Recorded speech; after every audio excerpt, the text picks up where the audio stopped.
वैसे भी कल मुझे अपने ससुराल जाना है। क्या बनाकर खिलाऊं इन्हें? एक काम करती हूँ, खाना ऑर्डर कर देती हूँ, इन्हें क्या ही पता चलेगा। अब जहां पूरा परिवार खाने का इंतजार कर रहा था तो वहीं सोनी बाहर से खाना ऑर्डर कर देती है और घर के पीछे वाले दरवाजे से पार्सल ले लेती है और घर वालों को खाना खिलाती है।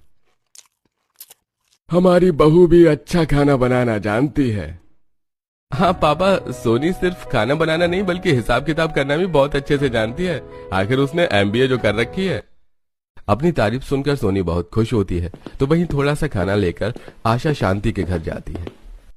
मेरी बहू के हाथ का खाना खाकर तो देख, खाना भी बढ़िया बनाना जानती और हिसाब भी करने में एक्सपर्ट है। इसलिए कहा था मैंने तुझे, शहर में रहती शहरी बहू ला, मेरी बहू तेरी बहू की तरह हिसाब बाड़ी में कच्ची नहीं।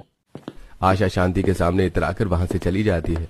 समय गुजरता है और गुजरते समय के साथ इसी तरह सोनी बाहर से खाना ऑर्डर करके अपने घर वालों को खिलाती है। ऐसे ही एक दिन आशा और शांति बाहर खड़ी होकर बात करती हैं। तभी उनकी एक पड़ोसन के घर डिलीवरी बॉय आता है और वो औरत फोन लेकर शांति के पास आती है।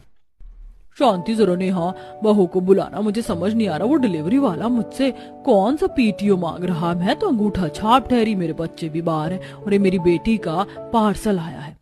अरे बहन, नेहा बहू तो खुद गांव से आई, उसे क्या पता ऑनलाइन डिलीवरी के बारे में। मेरी बहू शहर की है, मैं उसे बुला देती हूँ, वो बता देगी डिलीवरी बॉय का ओटीपी नंबर। आशा अपनी बहू को बढ़ाई करने के लिए सोनी को बुलाती है और सोनी डिलीवरी बॉय को ओटीपी नंबर बता देती है, जिसके बाद आशा और ज्यादा गली मोहल्ले में अकड़ से चलती है। इसी तरह कुछ दिन बीत जाते हैं और एक दिन जब नेहा शाम में चूल्हे पर खाना बना रही थी तो उसकी पड़ोसन सुमित्रा भी छत पर होती है और अपनी छत पर सोनी भी खड़ी होती है। नेहा बहू, कटहल के कोफ्ते बना रही हो क्या? मेरे फेवरेट है, खुशबू यहाँ तक आ रही है, थोड़े कोफ्ते मुझे भी दे दो। नेहा, कोफ्ते मुझे भी बहुत पसंद है और मैंने सुना है तुम बहुत अच्छा बनाती हो, थोड़े कोफ्ते मुझे भी दे देना। हाँ क्यों नहीं। वहीं आशा घर में सोफे पर बैठी है और सुरेश भी आकर बैठता है। अरे कितनी बढ़िया खुशबू आ रही है नेहा की रसोई से और ऊपर छत से सब लोग उससे मांग रहे हैं। नेहा बहू खाना इतना अच्छा बनाती है कि आए दिन कोई ना कोई उसके घर से सब्जी रोटी चावल दाल मांगता ही रहता है।